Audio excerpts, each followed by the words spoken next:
देख रहे हैं SRTV न्यूज नेटवर्क और मैं हूं मनीषा श्रीवास आपके साथ। इस वक्त की मुख्य खबरें, खास मुलाकात विशेष मेहमान से। दर्शकों, इस वक्त हमारे समक्ष है देशमुख नर्सिंग होम के director doctor Rajendra Deshmukh sir. आप ENT सर्जन हो सर। नमस्कार।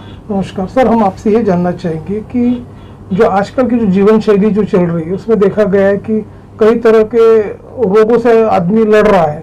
खासतौर पे ये जैसे अभी ये जो बोलते अपना ओरल कैंसर जो बोलते मुख का कैंसर है, कई तरह के अनियमित आता है, कोई शराब का सेवन है, धूम्रपान है, इसकी वजह से ये प्रकोप काफी बढ़ते जा रहा है।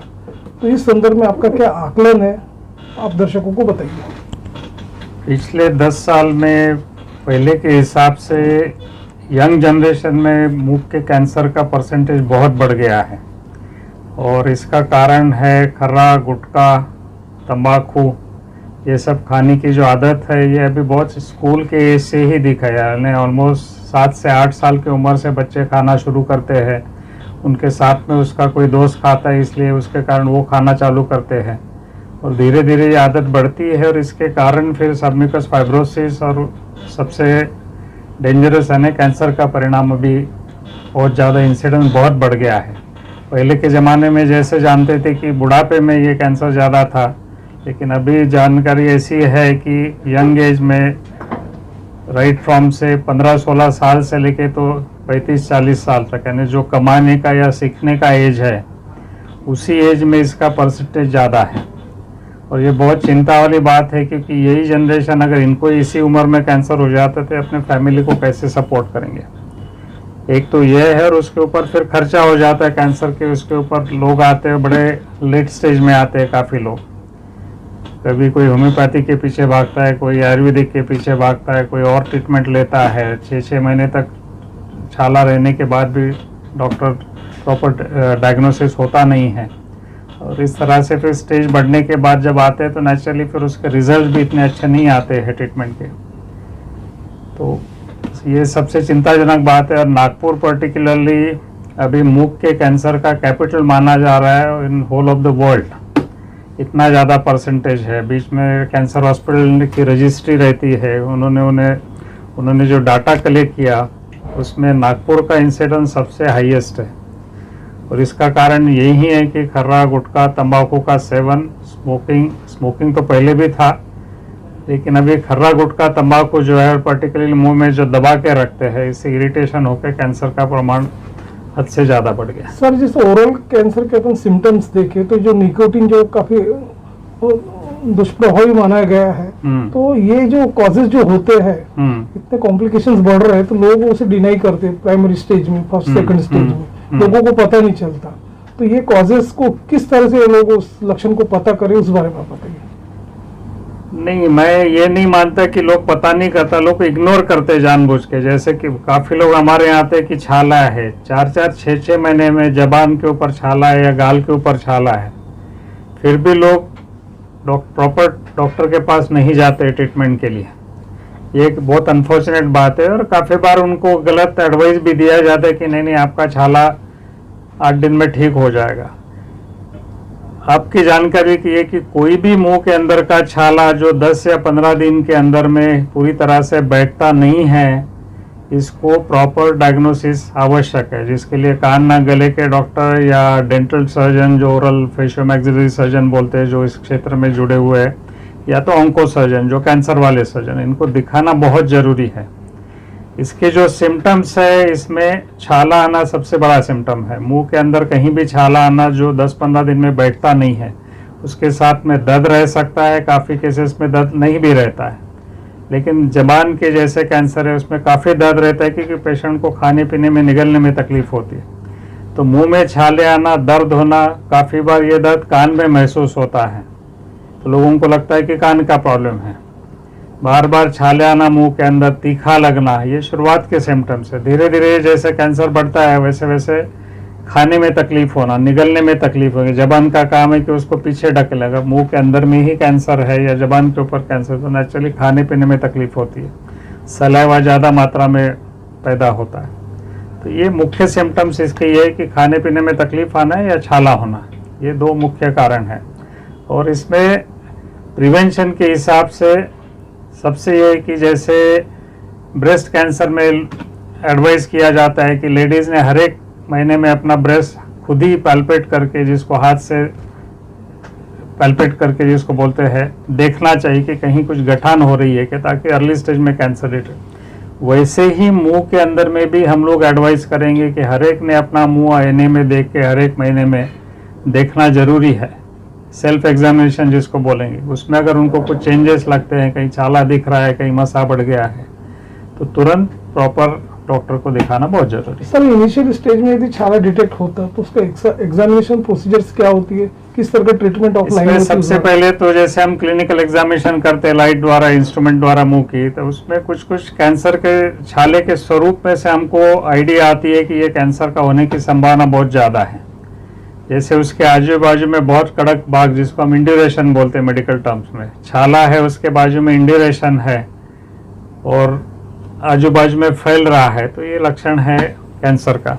तो ऐसे केसेस में फिर हम लोग उसके एग्जामिनेशन करके उतने भाग को सुन करके एक छोटा सा पीस जांच के लिए निकालते हैं, जिसको बायोप्सी बोलते हैं। और ये बायोप्सी से फिर पैथोलॉजिस्ट के पास भेजते हैं। 3-4 दिन में बायोप्सी का अपने को रिपोर्ट आता है, उसमें 100% पता चल जाता है कि कैंसर है नहीं है, या अर्ली जो प्री कैंसरस स्टेज है वैसी है। और फिर जो डायग्नोसिस आने के बाद फिर उसका प्रॉपर ट्रीटमेंट किया जाता है। एक गलतफहमी ये भी है लोगों में कि काफ़ी बार हम लोग जब बायोप्सी एडवाइस करते हैं तो लोग डरते हैं। लोग बोलते हैं कि नहीं नहीं, वो फलाने का बायोप्सी किया, उसके बाद कैंसर बढ़ गया।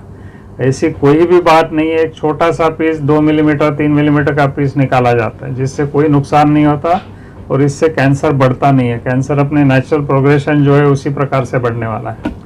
और ये डायग्नोसिस के लिए बायोप्सी आवश्यक है। ये सबसे पहले डायग्नोस्टिक इन्वेस्टिगेशन हो गया। दूसरा फिर कहाँ कैंसर है वो देख के आइदर सीटी स्कैन या तो MRI, ये 2 चीज़ें डायग्नोसिस के हिसाब से आवश्यक रहती है। तीसरा एक सिम्टम बताना ये रह गया कि किसी के गले में अगर कहीं गठान गिल्टी आ जाती है जो पेनलेस है, कैंसर की जो गठान रहती है काफ़ी बार पेनलेस रहती, कोई दर्द नहीं रहता, इसलिए लोग उसकी तरफ ध्यान नहीं देते। तो कोई भी अगर गिल्टी नई डेवलप हो गई और वो धीरे धीरे साइज में बढ़ रही है, तो ये भी कैंसर का लक्षण हो सकता है। तो ऐसे स्टेज में प्रॉपर कान नाक गले के डॉक्टर के पास जाके उसका इन्वेस्टिगेशन और डायग्नोसिस आवश्यक है। सर ऐसे पेशेंट जो 3rd या 4th स्टेज में आते, क्रिटिकल स्टेज में आते हैं और नेग्लिजेंस करते अपनी गांठ, जबकि डिटेक्ट होगी कि उसको कैंसर की गांठ है, तो आप मुझे बताइए तो आगे का जो ट्रीटमेंट, जो फर्दर ट्रीटमेंट है, तो उसका किस तरह से ट्रीटमेंट रहेगा और क्या ड्यूरेशन रहेगा, क्या कॉस्ट रहेगा, उस बारे में बताइए। कैंसर में जैसे 4 स्टेजेस, स्टेज 1, 2, 3, 4 ऐसे मानी जाती है। अब स्टेज 3 और स्टेज 4 ऐसी है कि ये जनरली दीज आर, हम जिसको इनऑपरेबल बोलते हैं, इस टाइप की केसेस रहती है। और ऐसे केसेस में ऑपरेशन करना भी पड़ता है काफ़ी केसेस में, ताकि एटलीस्ट उसको जो गंदी बास आ रही है, ब्लीडिंग होता है कभी, इससे रोका जाए। साथ में फिर इसको एडिशनल ट्रीटमेंट जैसे कीमोथेरेपी है या रेडियोथेरेपी, ये भी दिया जाता है। लेकिन स्टेज 3 और स्टेज 4 के केसेस में, जिसको हम प्रोग्नोसिस बोलेंगे या 5 ईयर सर्वाइवल बोलेंगे, कि 100 मरीज जैसे है उस स्टेज के, तो उसमें से जो 5 साल तक जिएंगे, इसका परसेंटेज बहुत कम है। हार्डली 20 से 30% केसेस 5 साल तक जिएंगे। तो आप जितना जल्दी इसको डिटेक्ट करेंगे उतना सर्वाइवल रेट इसका बढ़ता है और क्योर होने के चांसेस बढ़ते हैं। जब तक कैंसर का ऑपरेशन या ट्रीटमेंट होकर 5-10 साल जाते नहीं, तब तक अपन कैंसर क्योर होगा ऐसे नहीं बोल सकते, क्योंकि ऑपरेशन होने के बाद भी अपने को रेगुलर चेकअप आवश्यक है।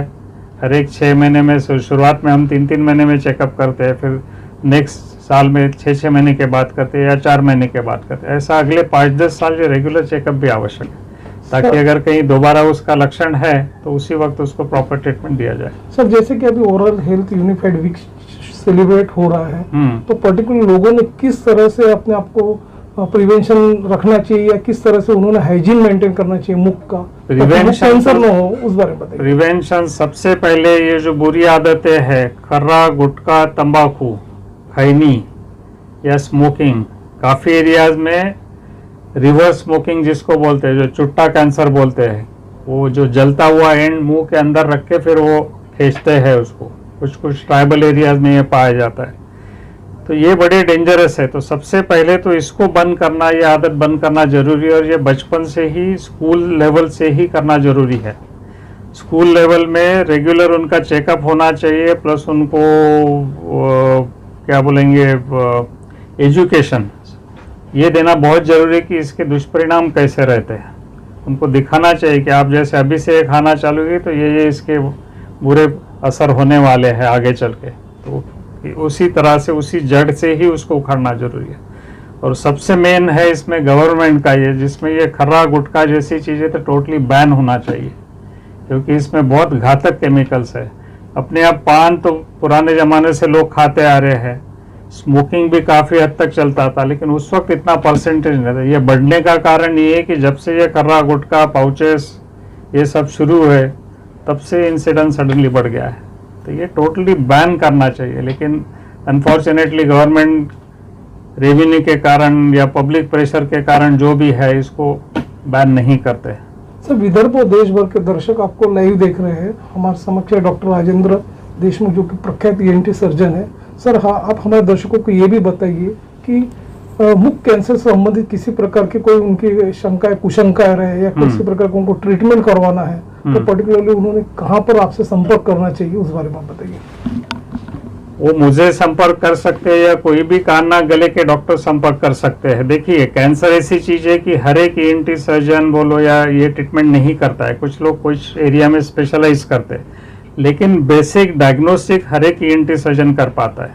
मुख रोग के डॉक्टर ये भी इसको डायग्नोसिस कर पाएंगे या उसका कुछ लोग उसका ट्रीटमेंट भी कर पाएंगे।